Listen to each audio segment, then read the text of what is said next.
Welcome to Paul or Nothing, the place to get all of your Paul all of the time. Join me, your host Sam Wiles, as we discover the history, the music, and the man behind it all, Paul McCartney. To get in contact with the show, email us at paulmccartneypod@gmail.com. Hello everyone, and welcome to the first bonus episode of Paul or Nothing, the bonus place to get all of your bonus Paul all of the time. And we have a slightly different episode for you here today. Usually I host the show solo. I do have many wonderful people lined up to do album by album reviews with me in the standard format in the future, but today I wanted to do something a little bit more casual. Today we're going to have a simple conversation, and this is with someone for whom I wanted to get on the show from day zero, really. My guest today is a man for whom, without this show, would probably not be anywhere close to the quality that it is today. I use his book, Paul McCartney, The Recording Sessions, 1970-2013, every single episode, both for the uniquely deft ways the songs are described and just for general historical context. It's a monumental work that took well over a decade to complete, and it's really up there with the classic rock and roll song by song studies of any artist or band. Books like Revolution in the Head immediately come into mind, and it is of that quality. Just the clarity and depth by which the songs are explored is really unparalleled in this particular field, and the main reason it shines is purely because it's a damn good read. It's written exceptionally well and it's full of exclusive Paul McCartney content, and any fans of this show or fans of Paul in general, I would highly recommend it. But enough of that. Without further ado, I am pleased to welcome author and Paul McCartney aficionado, Luca Perasi. How are you, my friend? Hello, everybody. Thank you very much for this introduction and for your kind words. It's a pleasure, man. It's a pleasure. Very, very happy to be part of the show. So I'm here to answer everything I can. Well, just first of all, how are you? How are you today? Are you having is it nice in Italy right now? Yeah, really, we have a lot of summer. Well, it's nice. It's nice. It's very hot. We have around 25 Celsius degrees. So it's really good. It's really good. It's better than over here. It's already getting dark around 4 o'clock over here now. But first off, I have to ask whether you've seen 8 Days a Week, The Touring Years yet, the new Beatles documentary. Yeah, I went to see last week. So I went to the cinema. It was not so crowded, but maybe it's better because, you know, the thing is you have your heroes on a giant screen and that's all. And I think it's a good film. Maybe nothing incredible for hardcore fans and nothing really new that we haven't seen before so much. But it's a good film, and I think the Beatles' power is also to be, you know, ready for any new public, for the young people. So it's not for hardcore fans. It's for everybody. Even for children. So I think it's a good move, and it will renew the popularity of the Beatles. Fantastic, because unfortunately I've not been able to find a cinema anywhere near to where I live that's showing it at any time that I'd ever be able to see it. But how does it sound? I mean, obviously there's a new soundtrack available with it. Does the Shea Stadium footage, is it that good? Is it really well produced in that sense? I know there's been a lot of hype around it. Oh yeah, absolutely. Sound is fantastic. There are also some excerpts from studio outtakes that I've never heard before, or at least is what I felt when I heard those bits. Because, you know, the second part of the film is dedicated a little bit to the studio ears. Okay. So you can hear some outtakes that I'm not sure if they are from anthology or not. I will check, but it seems maybe they added something new. Oh, fantastic. No, obviously the anthology records are a monument in a modern rock and roll history. Just the way you can see how songs, especially songs from the Abbey Road medley, just evolve from these little snippets from years prior, and then they become these obviously massive songs. But I think we're as film going people, we are very overdue for the definitive Wings documentary, don't you think? Surely there's enough material out there to make a solid 2-hour documentary. Absolutely, but I think and I feel, and I'm not alone, that Paul's legacy is mainly the Beatles, or at least it's what he wants. And so, Wings are always in a corner. So it's a shame, really, because it is a very interesting decade. I think Paul experimented a lot with Wings. So I'm a big fan, obviously, of Paul's solo music and career. So I would like to see something going deeper than the Wingspan documentary. That was a little bit, I don't know if it was complete or not, but it was maybe not only Wings, also the LP and the CDs were filled with other Paul solo songs. Mm-hmm. So yeah, it is something we need. We need to write Wings history the right way. It's funny you should mention that, because I remember on the Wings' greatest album, they put on things like Another Day and Uncle Albert, which aren't Wings as well. Like it does seem like his early solo career seems to have blurred into Wings in a certain extent. But yeah, obviously, well, Paul is such a giant that sincerely speaking, it's really difficult to find someone at his level, except for John Lennon and a few other people maybe. So even though Wings were a good band, it did not choose the best musician in the world. He did not choose maybe Clapton on guitar or John Bonham on drums. Yes, but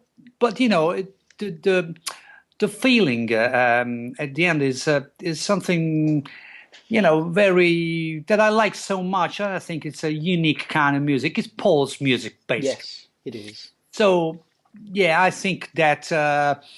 It's kind of strange to see Wings Ritas and then you have Paul's soul songs, but in the end, it's Paul music. It's Paul's music. So he was the main author, obviously, and so the contribution of Danny Lane was good in some spots in some cases, but Paul is Paul. What would you say about this?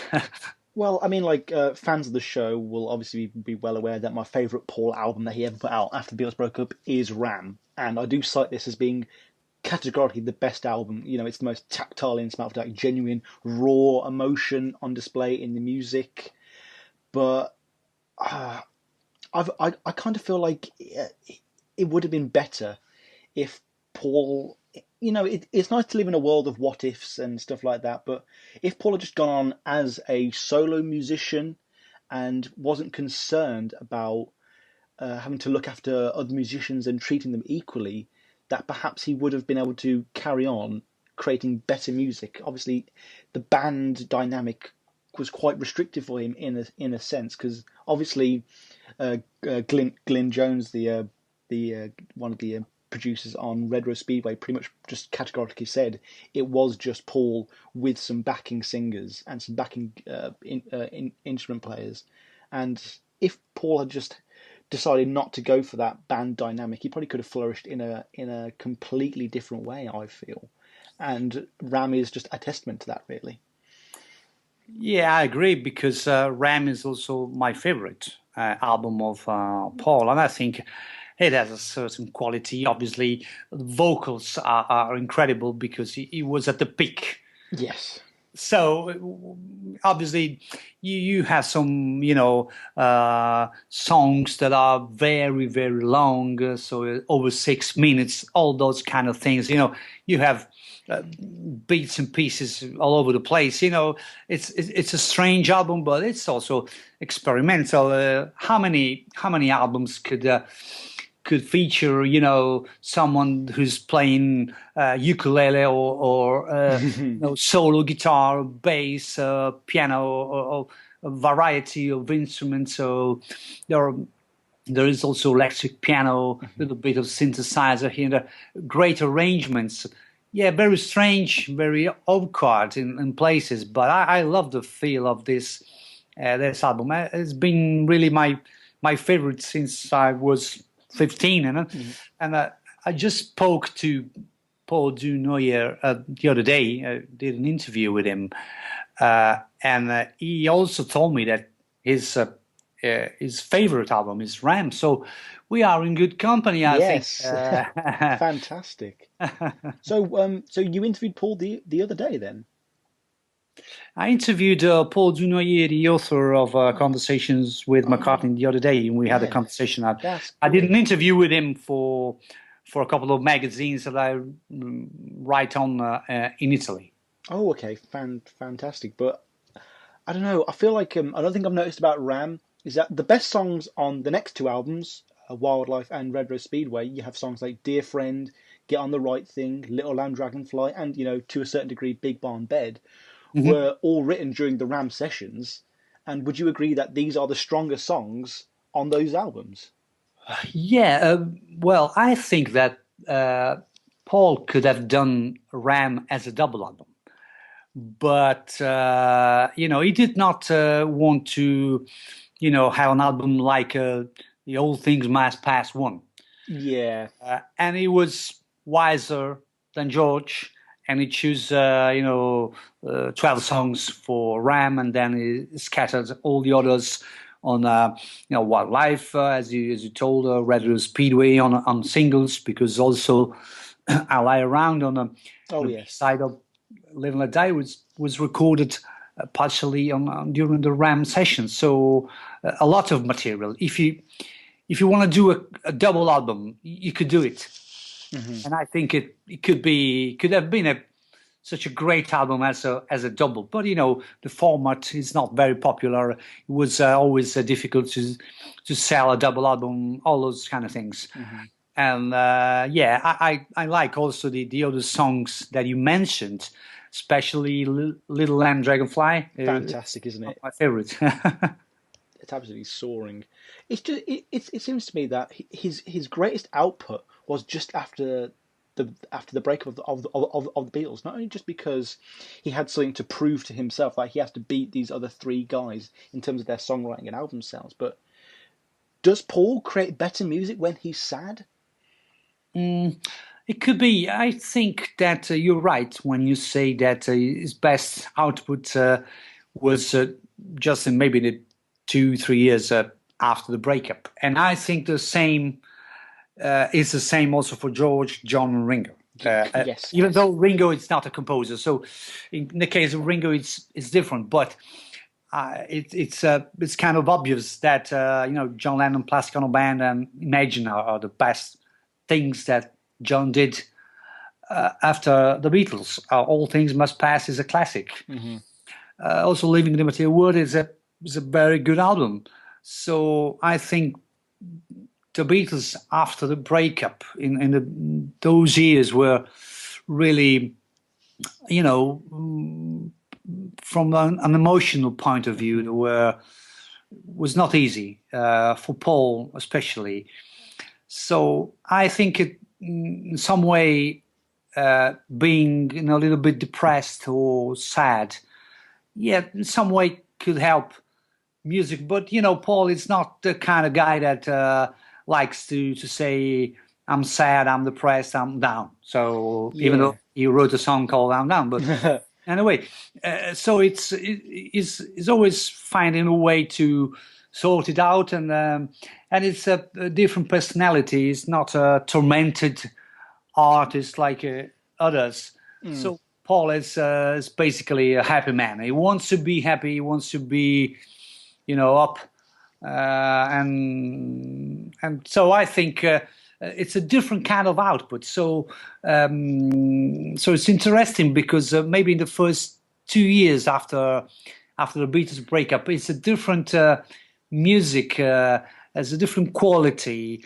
There's a touch of sadness. There's a touch of aggression, rage, anger, and all these things that maybe later it did not show anymore the same way Yeah, that's when the silly little love songs start to appear when he's happy. I think like with Lennon and the Plastic Ono Band though, they've seemed to have been deified and put on a pedestal in the way that Paul never could have been because he didn't get shot. And Paul far more than John seems to have been typified by things like "Give My Regards to Broad Street," "Wildlife," and even "Red Rose Speedway." But no one ever talks about Lennon's quite lame duck albums like Double Fantasy. I'm not a fan of. His rock and roll covers album is pretty poor as well. But he only ever seems to be remembered for the title album, the Plastic Ono Band, and Imagine. Yet Yeah. no one ever seems to like talk. Obviously in England, Band on the Run is a fantastically popular album, but Ram never seems to get the credence that I really think it should. For me, it's a perfect album. There's not a song that I'd ever take off it. I mean, Eat at Home's a bit mediocre compared to the rest of it, but songs like Monkberry Moon Delight and Uncle Albert and Heart of the Country are they're some of the best songs he's ever written. They even better than most of his Beatles stuff, but definitely Monkberry Moon Delight is probably my favourite Paul McCartney song of all time. It's just it's got its energy to it, hasn't it? It was also for me until some time ago. Then I don't know. It's one of my favorites. So it's something that I always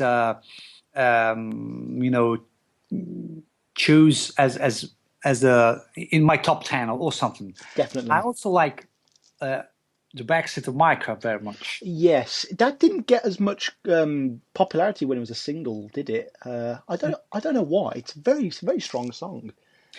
Yeah, I don't know if it's just immediately commercial song as others, but it has a great melody. It has a really strong arrangement. All those vocal bits by Paul are really incredible. Maybe it's a little bit too much composite. I don't know. It reminds me a little bit of what Queen did in the following years, and I think they listen to Ram. I think.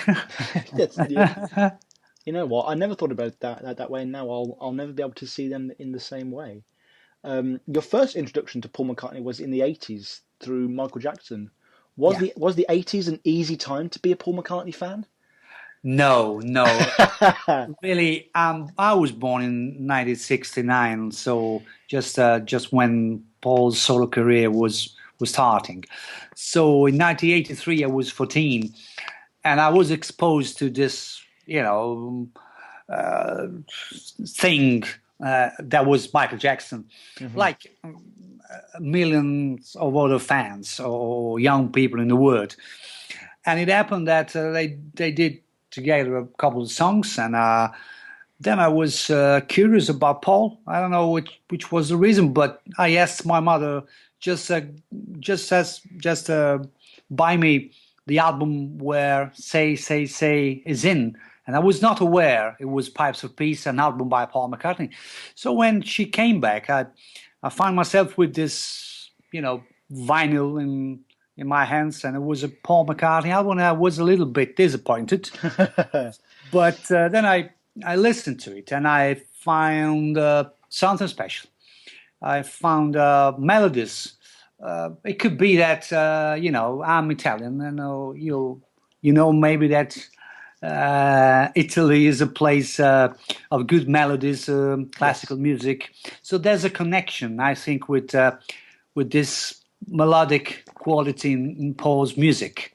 So I was attracted by his melodies, and starting from Pipes of Peace, I went back to Tug of War and all the others albums, and it was not easy in the 80s. I remember I went to the UK in 1987, and when I talk about my tastes, young people like me, they looked at me as I was kind of strange, because they were into punk music or things like that, and I had obviously other tastes, and for me, the Beatles and McCartney were my words, and it was not easy. Also, Paul's career in the 80s was not perfect. We must admit it. Nor was his fashion sense either, actually. Yeah. Yeah, he tried to do something different. He tried to follow trends with press to play, especially. I don't think it was a great success, and also for him, it was maybe the lowest point of his, commercial success. I think the Yes. period between Broad Street and press to play was difficult, and he started to do something better with Once Upon a Ago. That, my opinion, it's a really good song. And then with Flowers in the Dirt, and the tours that followed, he changed, a little bit the situation, and but it was a different career, a different path, because he did these tours with a lot of big songs. Yes, there was that point in which he kind of not abandoned his current career, but he kind of thought, if I'm going to be because he is a performer at heart, he is a showman. He loves the crowd, Yeah. and just like the way he will introduce, the mainstays will be things like Lady Madonna, All My Loving. Just all these classic Beatles songs that everyone knows. Like I don't think I've ever heard him do things like "Oh Darling" or "Why Don't We Do It in the Road," which are two songs that I would have loved to have heard him do live. But he does seem to do just throw in those crowd pleasers, almost like because he's worried that people might get bored. But like he could play anything off Ram, he could play anything off Band on the Run, and people would absolutely love that. It's just a shame that obviously as he's gotten older. One of my favourite elements of him, which is his sort of Little Richard scream, seems to become less and less prevalent as his career has gone on. Do you reckon that was literally done purely just to preserve his voice? Oh, I don't know if he did everything well to preserve his voice or not, but Because he smoked a lot, and that's concerning. But I also think that is 74, so I think his voice is not the same, obviously, that with respect with 15 years ago or 20 years ago, but it's still good. Obviously, he should do something. I think changing the key of the songs is something that you have to accept. Yes. It's not a problem. It's 74. It was one of the best voices in rock music of all times, because no one could do the screaming, the Little Richard screaming, and the ballads like him. No. Maybe John Lennon has got really something special, both for rock and roll songs and for ballads. But the clarity of the voice, the precision of the notes that he can reach, could reach. It was incredible, without comparison, I would say. Nowadays it's different. I think he should lower the key of the songs, in my opinion. But I mean, he's still got tour dates coming up this year. Nothing in England, unfortunately. I mean, if I could ever get tickets to see Paul, I would spend an ungodly amount. I mean, I know that for a fact. The same would be said for Tom Waits as well. If Tom Waits ever came to the UK, I'd spend thousands just to get a ticket. Paul recently, kind of rather famously, in an interview over here on Radio 4, kind of admitted that Wings were really not that good at all. Actually, I think he called the group terrible. Now, why do you think he may have said this? Do you think this is an accurate statement, or do you think is this just him bowing to years of anti-Wings propaganda? No, I don't know.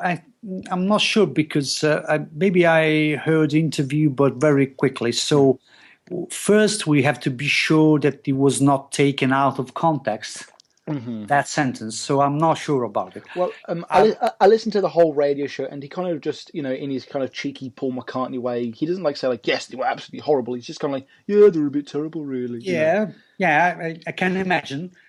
But maybe it was a sentence or something that he was referring to the first shows that he did with Wings, that maybe they were terrible. I don't know. I was not there. I heard something. And obviously, they were not rehearsed as a band. They did rehearse a little. Yeah, So they just started off. I remember. Did something. I remember in your book, it was either for "I Am Your Singer" or "Some People Never Know" was famously quite bad during the Wings university tours. But I do like how in those early days he always put the standards in to kind of that the band would always definitely be able to play right. You know, you'd have Lucille and Long Tall Sally, because Lennon did a similar thing when with early days with the Plastic Ono band. He'd do those old rock and roll hits like Rock and Roll Music and Mr. Moonlight that were covers that he did. But I don't know. I know, like I've listened to a lot of the bootlegs from the Wings Over Europe tour. There's a couple of bootlegs here for the Wings University tour. They never came across as bad to me. They were definitely a little rough around the edges.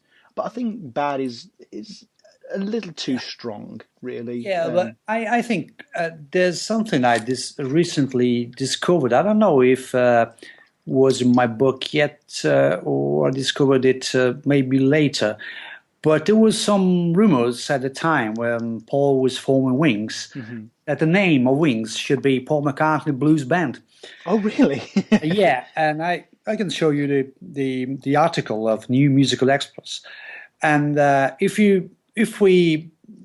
not something, it's not very likely, but because Paul is not a bluesman, but Danny Lane came from sort of blues things. The group was Moody Blues after all. Yes. Harry McAuliffe was a bluesman, absolutely a blues guitarist. Well, there was the song Henry's Blues, wasn't there? Absolutely. And so the approach of the Wings University tour was in the vein of old bluesmen.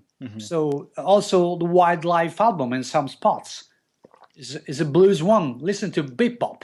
Yes. Bebop is clear derivation from old standard blues melodies. It's got that swampy sound to it, doesn't it? Definitely. Just while we're touching on Wildlife, what do you think of Mumbo? Because on the last episode, I absolutely trashed that song. I think it's one of the worst things Wings ever put out, and the fact that it started Wildlife, I think, probably turned off quite a few people. I think it's absolutely garbage compared to the rest of the album.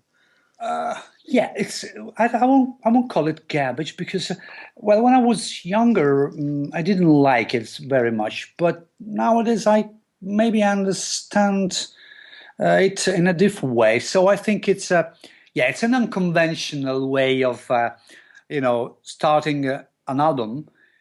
But it's interesting because there are a lot of guitar riffs all over the songs. They were definitely overdubbed, though. The song. They were definitely overdubbed. So I think there's a sort of a contrapuntal technique of in the guitar riffs. So there are a lot of riffs that are different riffs that overlapped on top of each other, and it's kind of interesting. Obviously, it's pure nonsense. It's pure noise, but I found it interesting, to tell you the truth. Yeah, but Bebop's a bit of classic McCartney nonsense, but it just seems to be done so much more professionally, and it takes its time a little more, and I think it's just executed a lot better. Wildlife for me as an album, obviously the highlights are Dear Friend, what the title song Wildlife, and I Am Your Singer has always been a guilty pleasure of mine. I think that's a wonderful song. Obviously, I remember saying this on the episode. I seem to like songs with Linda more contextually. Like I like the idea that he is singing a song with his wife, with his lover, and that's just a wonderful idea for me. And in an interview, he also kind of confessed that he knew that the lovely Linda all along was absolutely rubbish at keyboards. I read somewhere recently that in a fit of irritation, he threatened to replace her with Billy Preston, the keyboard player from the Let It Be sessions. Yeah, and obviously she wasn't ready for the lifestyle of recording and touring, but people, purely see her as like his rock, his muse, his comfort. But do you feel like she brought anything more to the band than just a shoulder for Paul to lean on? Well, musically speaking, I'm not sure, but the harmonies I think were particularly interesting because if you listen to those harmonies, were not perfectly executed. There are a little, maybe some here and there, some out of tune notes, but She gets better. It's really, if you listen, for example, to the harmonies in some Elton John's album, like Goodbye Yellow Brick Road, just listen to those harmonies. They are perfect. But I think Wings harmonies are better, even though they are not perfect, because it's kind of human touch that you can feel. Perfection is not the key to music. Yes, music is a human thing, and so I don't mind about any imperfections or flows. All those things are good. I like this feeling in this in those Wings album, and Linda added something because she was not a professional, but she added something also on musical terms because Paul and Linda voices are blended together very well. Yes, they are. For some reason, There's an alchemy. They do seem all. destined to kind of sing with each other. And it might have been in your book actually. Elton John was he thought the harmonies in on Ram were some of the best he'd ever heard. If I'm correct there. Yeah. And to me, Linda's backing vocals on "Get on the Right Thing," insanely good. It's what brought me back to Red Rose Speedway and kind of gave it a second chance. Really, that whole song as a whole, but her singing the chorus is just absolutely captivating for me. In the lead up to Wings, and obviously when Paul was putting the band together, I always liked the idea of Hugh McCracken being the guitarist for Wings. Do you think he would have been better than Henry McCullough? More suited? Yeah, I think so because he was a session man. It was maybe he had more discipline. Henry McCullough was really a drunken bluesman. Yes, and it's not for Paul's music in the studio because maybe he added some quality to the shows, to the first Wings shows that I'm really, I would have loved to see one of the early Wings shows, but maybe McCracken would have added something different to Paul's music in the studio, in the recording studio. I think what annoyed Paul with McCullough the most is the fact that obviously blues in itself it's not about recreating the exact same sound every time, and Paul loves having, especially in his live shows, them to sound as close to at least the spirit of the album as possible. And when you don't do the same solo every time, that could possibly even throw him off. It could especially throw Linda off as well. But obviously, McCullough was such a great guitarist. And we all know about my love and the story of the solo. That's a typical example of, what a blues guitarist could do because he just invented the solo. And that's all. But after years and years of being with Paul and recreating the same parts, it was difficult for Henry. It was really difficult, and I think he left because the disagreement was total. I think different kind of musicianship. That's all. But it was a great guitarist. I liked very much. Henry McCullough and also his album Mind Your Own Business, I think it was called. It's a it's a very good blues album, I think. Oh, well, I'll have to check that out. I'm gonna write that down now, actually. So I'm literally just before we started this conversation, I was halfway through recording my Red Rose Speedway episode. I'm doing 3 podcasts today. I've got a massively booked day. Obviously, it's a very complicated album. It divides a lot of people, especially Paul McCartney fans. I remember really disliking it when I first heard it.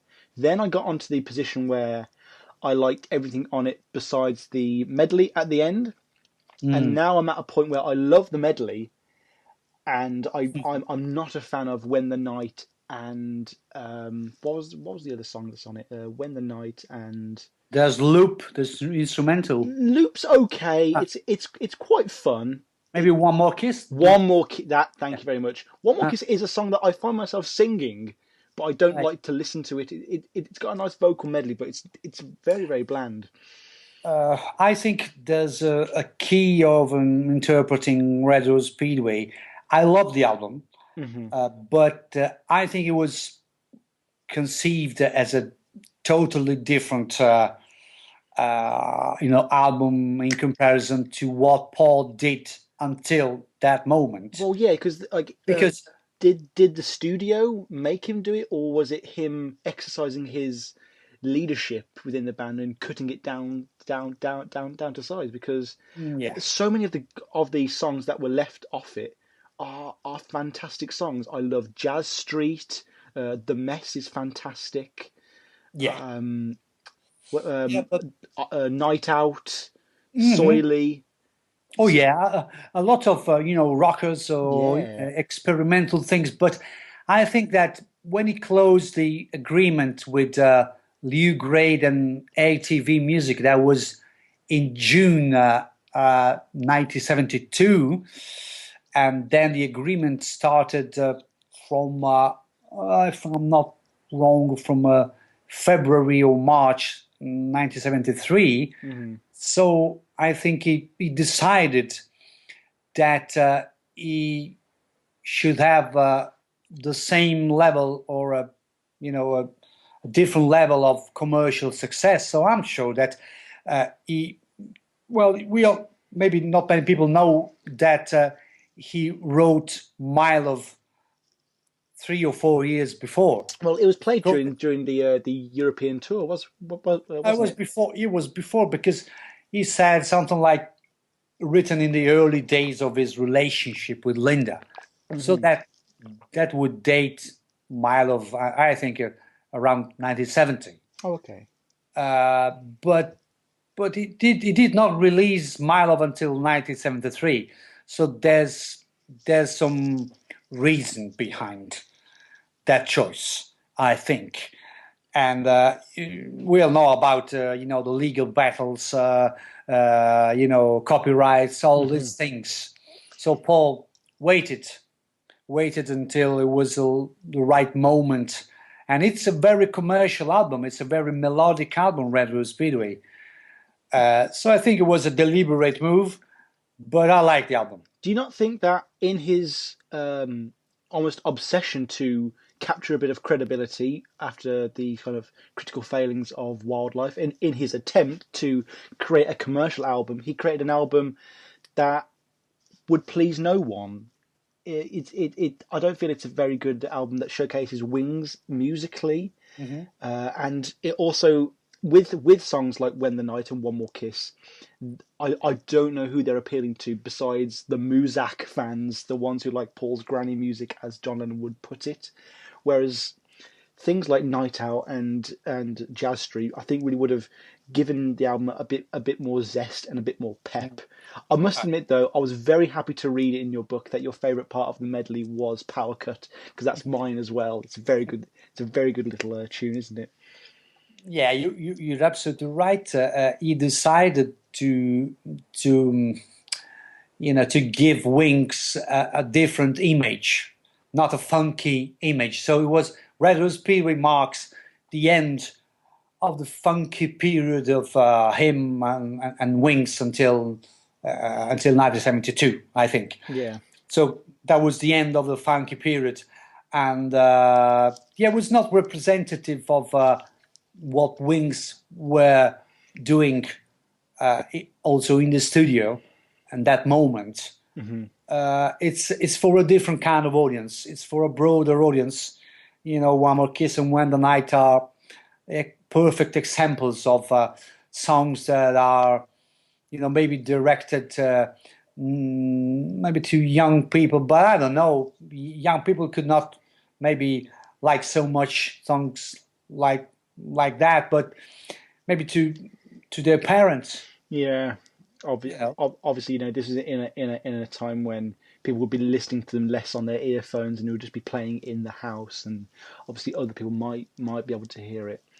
An interesting thing with Red Rose Speedway, and it's something that I'm going to be exploring extensively in episode 4, which is the idea that do you give much credence to the idea that Paul was too stoned to deliver a good album during the Red Rose Speedway sessions? Because obviously Glyn Jones certainly felt that way. There was a lot of marijuana being smoked at that time. A lot of the critics point out that it might be why the album was a bit not as good as Paul probably thought it was. Like a lot of the writing's quite lazy, especially in the medley. Yeah, he had an all Wings group had the habit of smoking. So that's an effect, and that's a reason. But I think the other thing is that he was in total control of his things. So when you're doing an album, it's a good rule, I think, to have faith also in other people. If you want to control everything, it's not the best. It's not the best thing, unless you are writing the best songs. Yes. So it's not easy to be to judge your own material. It's not easy. So maybe he was not so confident. Who knows? It was not an easy period for him. Until Band on the Run, it was not an easy period. Well, yeah, that kind of goes back to two things I was saying earlier. Obviously, if he'd just been solo at this point, he wouldn't have had to worry about this dynamic. He is quite notoriously uncollaborative. Even Ringo, George, and John have all made statements that reinforce that. And obviously, after McCullough and Sewell leave, I actually didn't think Denny Sewell would leave. I would have thought Denny Lane would have left. Obviously, because Denny Sewell's been there since kind of day one with Ram. And obviously their departure, like obviously the Beatles breakup leads to Ram, and then their departure leads to Band on the Run, which is obviously his most successful album. He could have used that tension to create something absolutely fantastic. I mean, Band on the Run, some of the best songs he's ever written. Again, 1985. Oddly though, I always feel like No Words is probably my favourite song from the album. The Denny Lane half-written one. It's absolutely beautiful. It really is. I've always felt that Bluebird for me actually is one of the songs I'd probably listen to least, oddly enough, which is absolute heresy in my family. My father's favourite Paul McCartney song is Bluebird.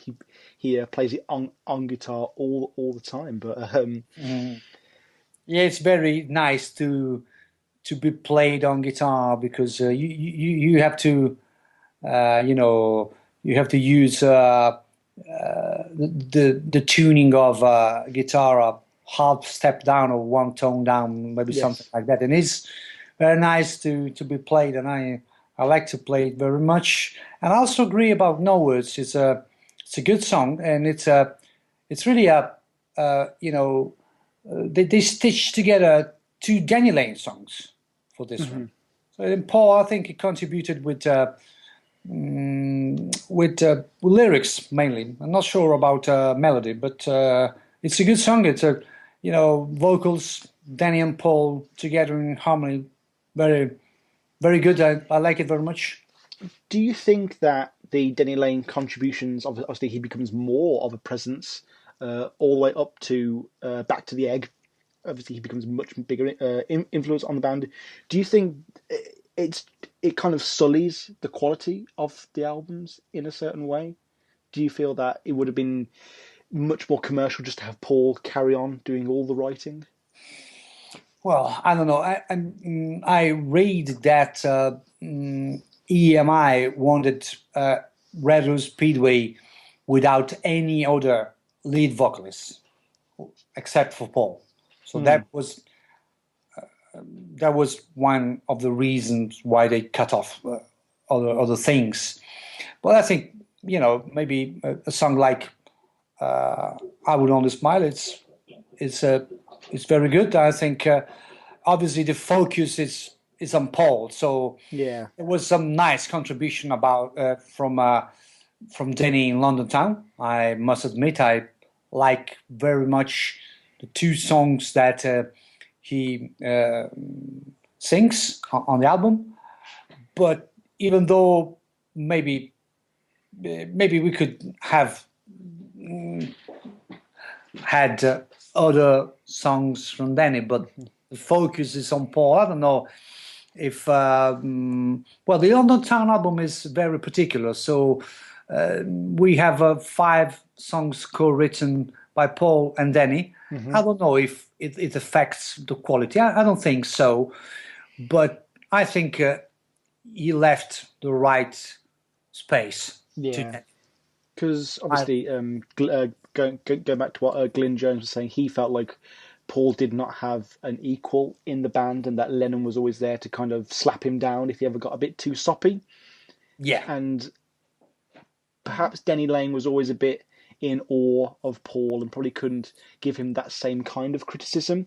I think that's fair to say. Yeah, I think Denny it's a fine musician. It is a really good guitarist, really, and he's had a certain quality in his voice. He's not maybe such a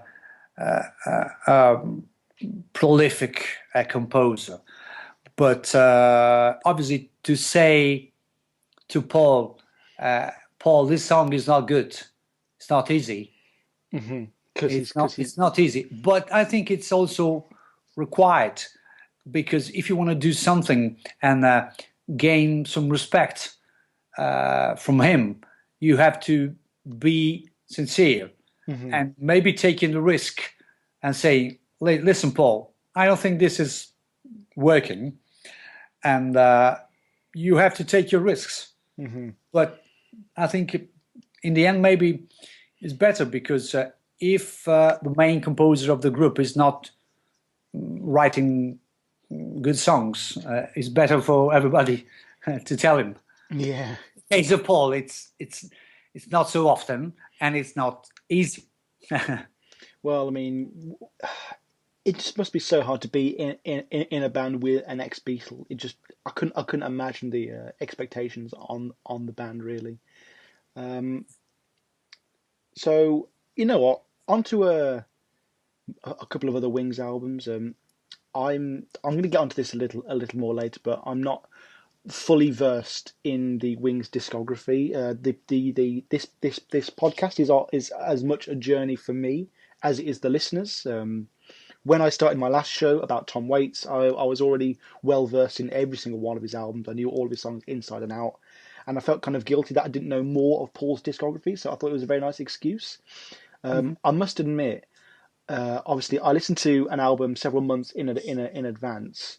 I'm not too looking forward to Venus and Mars. There's very little that's standing out to me on that album as something that is going to really grab me and get me to come back. How do you feel about Venus and Mars? I don't like it very much. It was a success, but looking back also to the critics, except for Robert Christgau, I don't know if the pronunciation is correct, except for him, the critics at the time were not good. And I looked also at the charts, and it's surprising, because I think Venus and Mars spent something like 45, 49 weeks on the US charts, but only 8 weeks were spent in the top 10. That is kind of revealing. So I think it's really, it's not spontaneous at all. And also, Paul admitted it. So he built the album, step by step. He chose the songs, the sequence, all in advance, and I think you can feel it. It's not spontaneous, and that's then. Then I must admit I like a couple of songs because you gave me the answer. It's one of my favorites. Mm-hmm. Or even listen to what the man said. It's it's a really nice catchy pop song with this sax that is really great performance by Tom Scott. And also why I like maybe Loving Song. I'm not sure about the other songs. It seems to me it has a particular sound, and I like the sound overall. I think, generally speaking, it's kind of unique in Paul's discography, but the songwriting is not at the peak. It's very post Band on the Run, like that felt very immediate to me.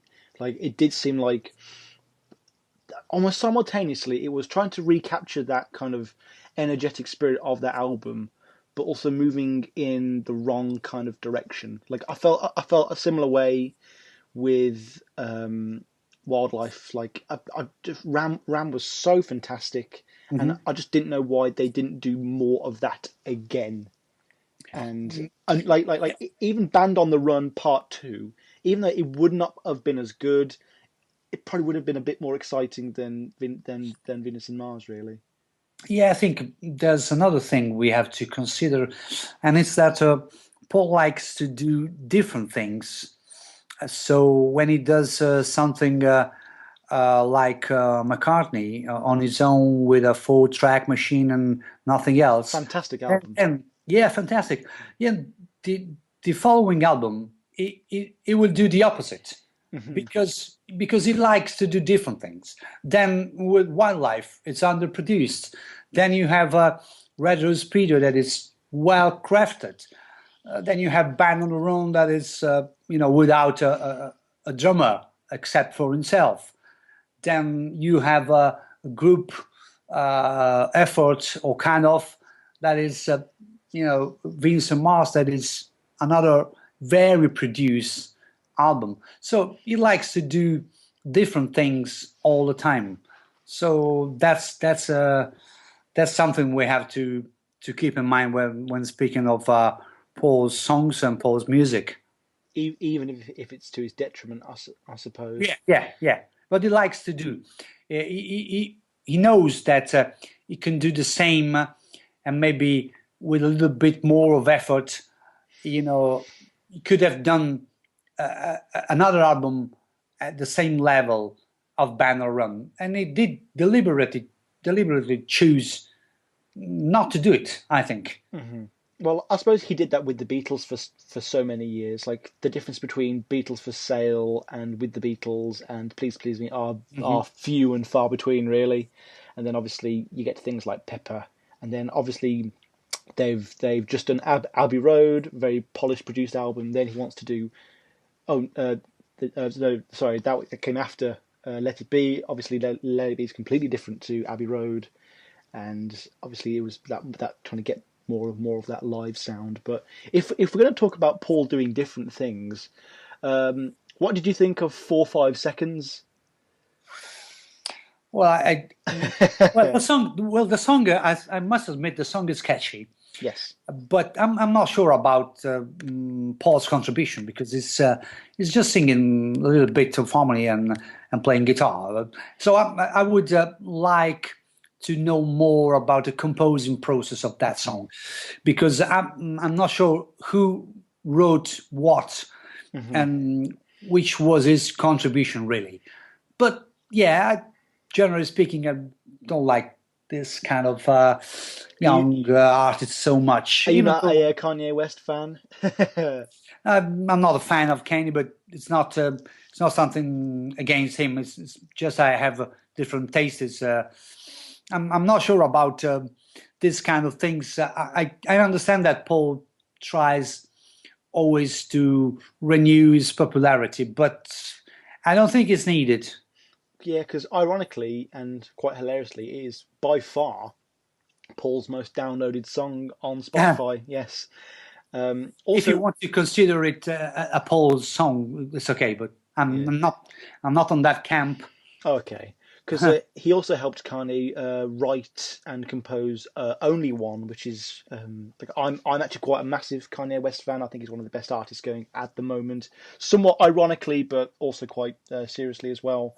And "Only One" does have a definite Paul McCartney feel to it, in that kind of Yeah. open innocence to it as well. But it's interesting you should talk about Paul trying to renew his popularity, because recently he's interviewed Harry Styles from One Direction as well, which was a complete left curveball for me. I did not see that coming.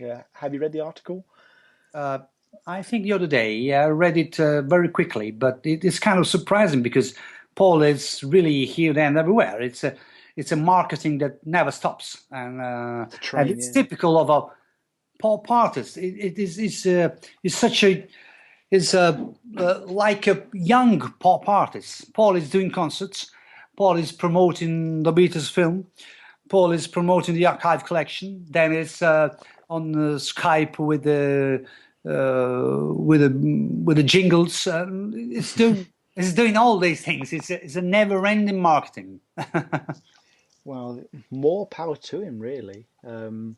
Just going to talk about a couple of other bits from kind of Paul's earlier career. I've attempted to listen to Back to the Egg a couple of times. I've recently purchased it on vinyl. My Paul McCartney vinyl collection is pretty much nearing completion now. Are there any songs on that album that stand out for you? Because the only one that really shines for me is Old Siam Sir, which is an absolutely fantastic, heavy Paul McCartney song. And I wish he did more songs like that on that album, because there does seem to be this weird kind of new wave influence that is quite odd. It's quite disarming for me. Yeah, well, Old Siamser it's a yes, I think it's the best rocking song in the album. But ironically, I would choose the two ballads. I don't know why, but I think Baby's Request is really a little jewel, and I also like Arrow Through Me, but Baby's Request more than the other. Okay. And I think I like very much the orchestra, feeling. The orchestra theme experiment was It's massive, isn't it? yeah, absolutely. So it's another different direction that it choose for this album. It's not easy to listen to Back to the Egg in its entirety.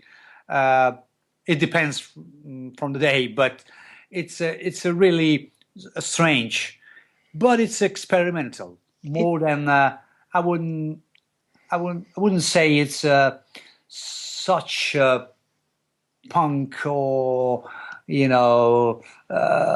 new wave kind of album. It is, but partly because you have at least the other half of the album that is melodies, melodic, experimental, strange things, instrumentals. So that is typical of McCartney, and is what I think most people like of him.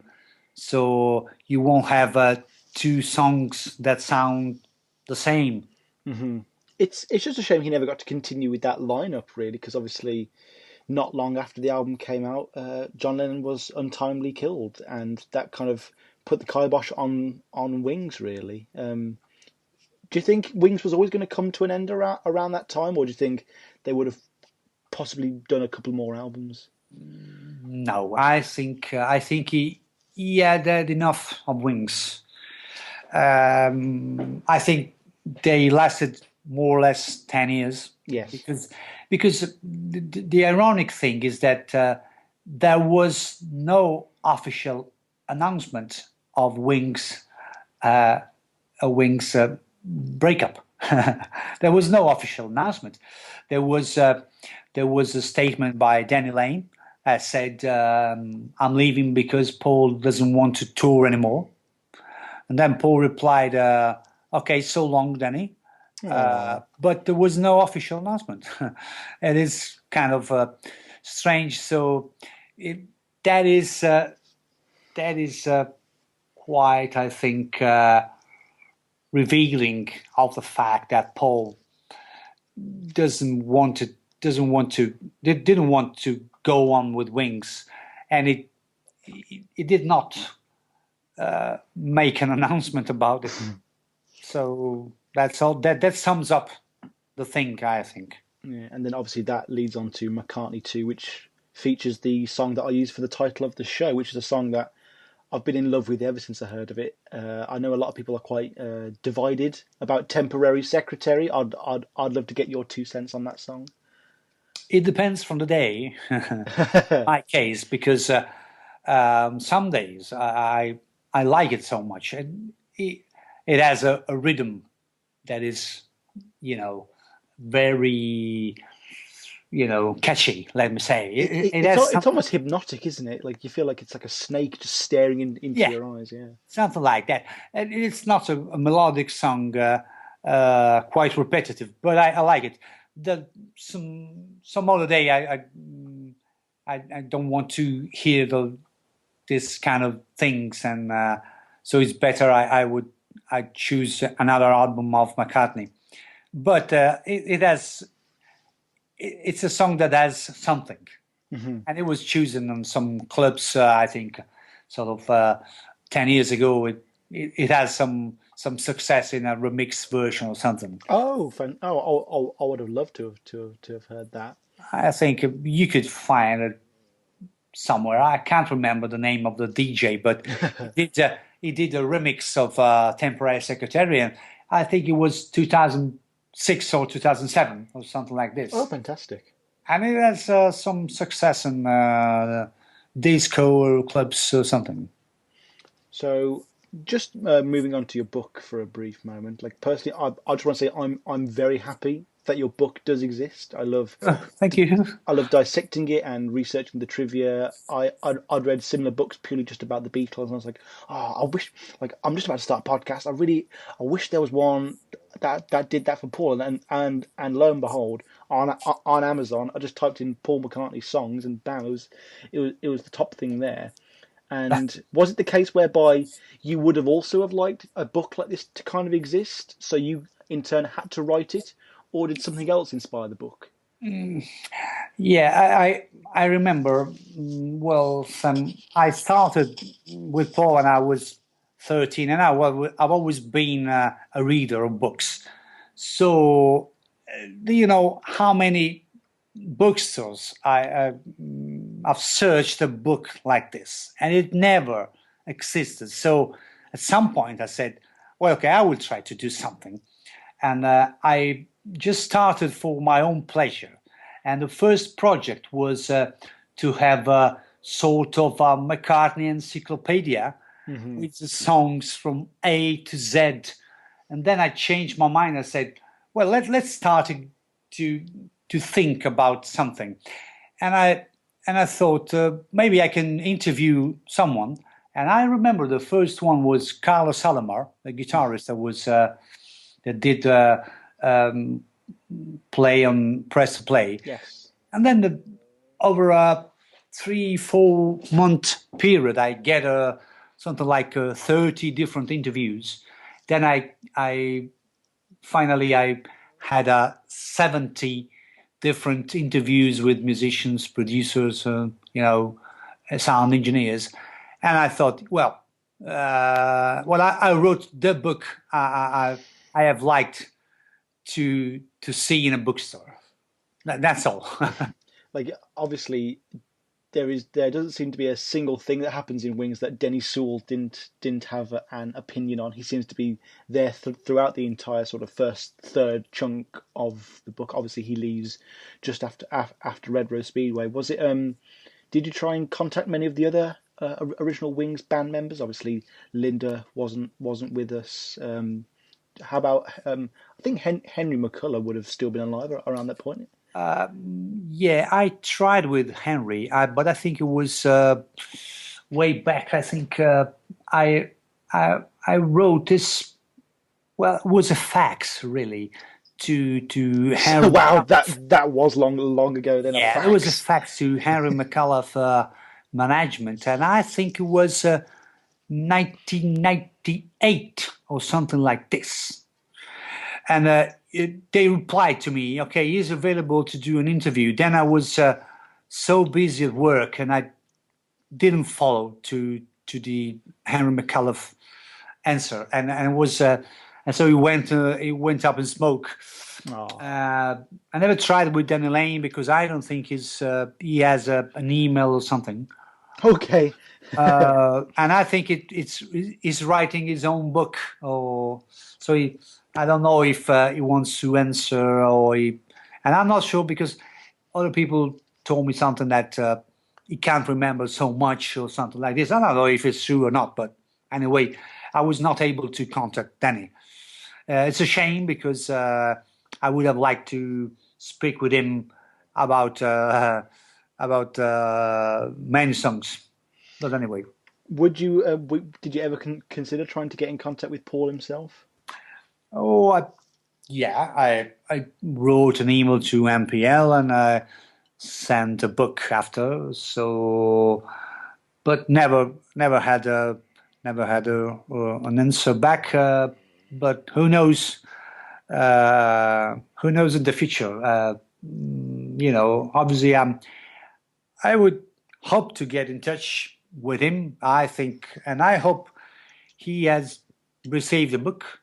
And he should be, I think, proud because, as I am, because it's the first book on his songs. I will have a second volume in the future about all the other songs that I left out. Covers, live tours, classical music. I will do. I'm writing a follow-up. Yes, I remember being shocked that. What was the cover from Wildlife? Love is Strange. Yeah, Love is Strange. Yes, I would love to have known how he came across to just choosing that track. Obviously, there was the kind of Caribbean pre-Lagos vibe to it, but yeah, it was a very, very odd choice. The version of the book that I have is the one with the blue cover, the second edition. Which was updated for when New came out, and I'm looking very forward to reviewing New. Now, for my previous show, Down in the Hole, which focused on Tom Waits, the main book we used, our Bible, as it were, The Low Side of the Road by Barney Hoskyns, which is a fantastic book, was not updated for Waits' latest album. Would you ever do a third edition if Paul released some new material, or would that go into a newer book?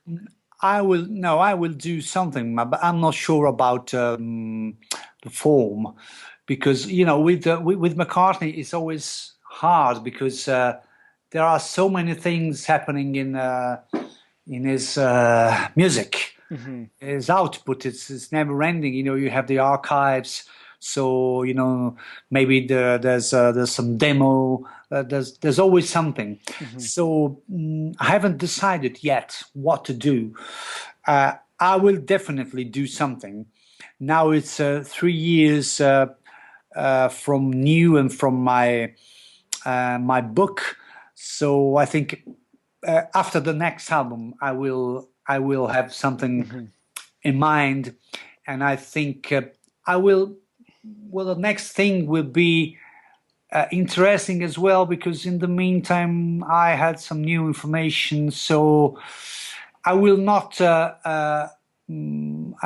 put out the same thing for fans. Okay. If you will buy a new thing, it will be really new, and it will not be the same thing with something added. It would be a great thing.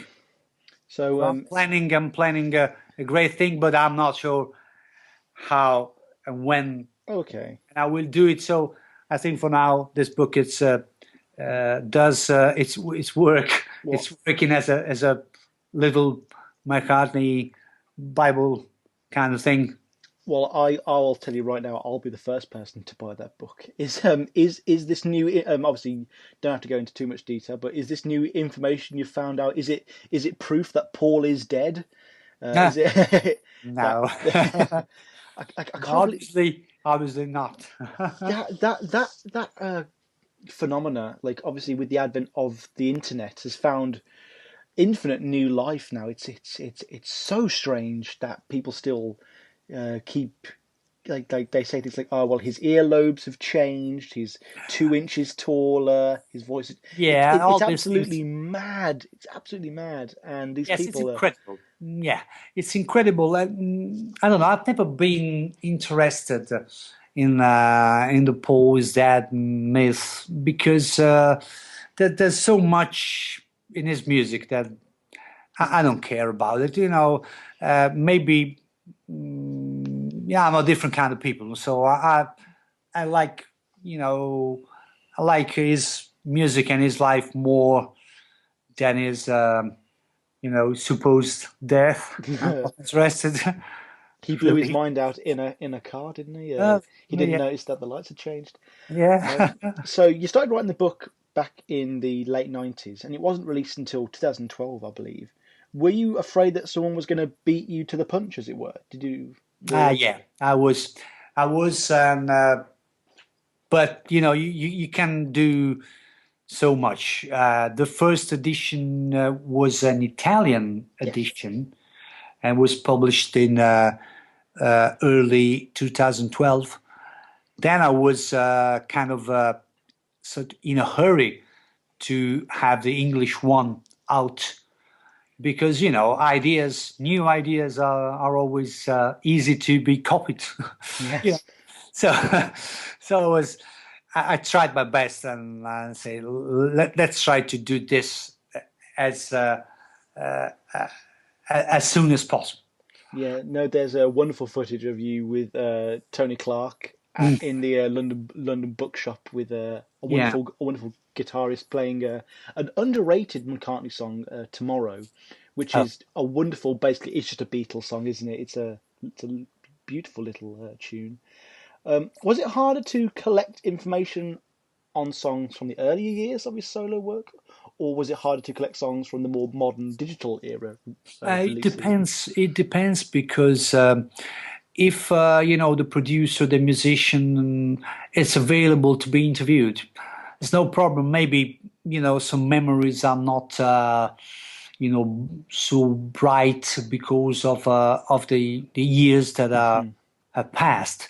But in some cases, you have a musician that maybe played with Paul just once, and your memory is very well fixed. Believe me. Yes.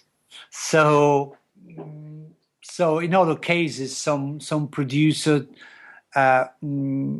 reply me that he preferred not to talk about it. That I respect it. Hmm. Some other cases, maybe those younger producers, maybe they have emails, but they don't answer because maybe they are a little bit in awe of Paul and they fear if they tell something, it's maybe you can transform their statement in a different way. You know how it happens. You do an interview with someone that you don't know, and then you publish a book, and there's something strange on it. I always told to everybody, well, don't be worried. It's a book based exclusively on music, Hmm. not gossip, not and I'm not interested in anything else than music. Hmm. But maybe young producers maybe are busy, very busy, Hmm. and so they have no time maybe for interviews and things like that. So, generally speaking, I would say I collected much information about the early songs or 70s than more than the new songs. Oh, brilliant. Is Paul working on anything now that we're aware of? It's working, yeah. Yeah. It's working on something. He worked on something last year. Okay. I think in March, February, March, they did some sessions, and they said that he has recorded 11 songs up to now. Oh, because he's back with Capitol now, isn't he? He's back with Capitol Records, Yeah. I believe. Yeah, that was Yeah. that was in the news recently. And it seems that he has recorded a tribute to George Martin with a typical acoustic guitar and string quartet. I don't know if it's a rumor or not, but I read something. It would make sense, wouldn't it? It would make sense. Yeah, I think it will make sense. And I think just after the end of the tour, so in November and December, he will wrap up sessions and he will finish the album, and maybe we will have something new during spring or summer. Oh, fantastic! Yeah. I always feel with Paul, like he is in his 70s now, and like the thought, nobody lives forever. But I can just imagine the world coming to a standstill.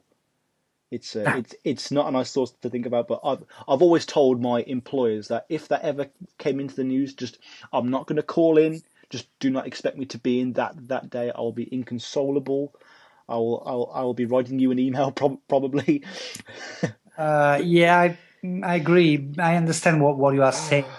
It would be a very sad day for everyone, for not only for me and you and the fans, but for music, for the world, really for the world. I think Paul is such an important figure. It's not only as a musician. It's he has contributed really in a massive way to many things. Yeah. So I won't think about it. Really, it would be really difficult. Do you are you involved much in his political life, like his activism, his animal rights movements, his veganism Not so at all? much. No, so I appreciate what he does, because he was one of the first people I've heard speaking about planet Earth and all these kind of things that every one of us think are good things, but maybe kind of boring things to be discussed. It's not easy to speak about those kind of things and grab your attention. Yes. For some reason, I don't know which is the reason, but I'm not so involved. But I appreciate what he does. It's a very brave man, because it's a rich man, and maybe he can say nothing. He can't say a word about those things. And I think he's very sincere when he speak about all these things that he's supporting. He's very sincere. Mm-hmm. I've always gotten that. I'm just going to ask a couple of more smaller ones before I start to wrap things up now.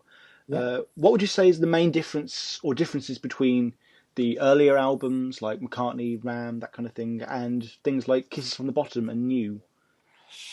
I'm not a fan of Kisses from the Bottom, because mainly because I think of McCartney as a composer. So I'm not when he does rock and roll things, I like it very much. Ballads, all this 20s, 30s kind of songs.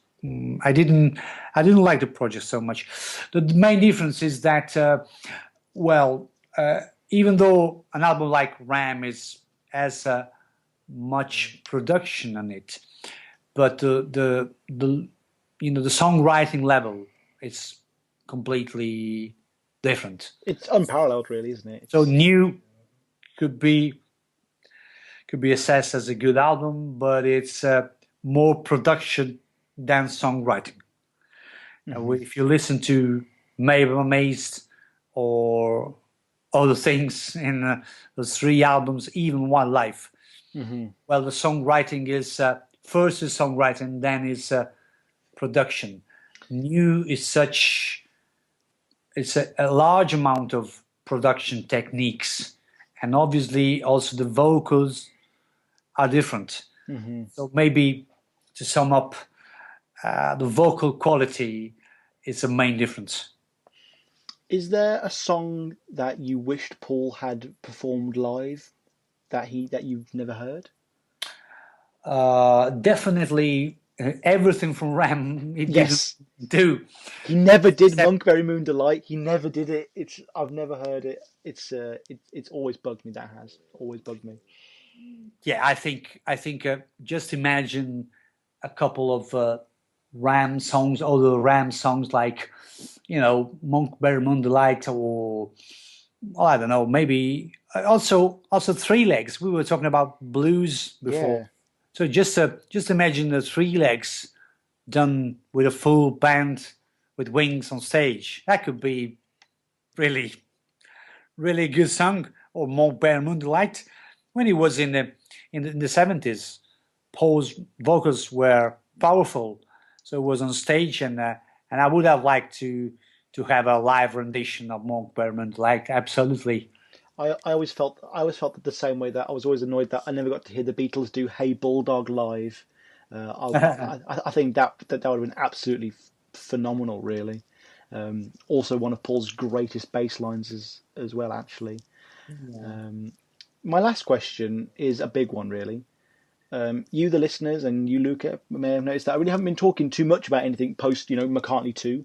And like I say, that is entirely intentional because, as I admitted rather openly in the first episode, I am not a McCartney aficionado, as say you are, especially after McCartney 2. So what I guess I wanted to ask you was what both I and the listeners can expect to find in the upcoming episodes, so say from Tug of War onwards in the show. Where is Paul going to go, and what is his music going to be like from Tug of War onwards? Yeah, he built a different image. He built a different sound. He reproduced, a perfect example could be the vocal harmonies.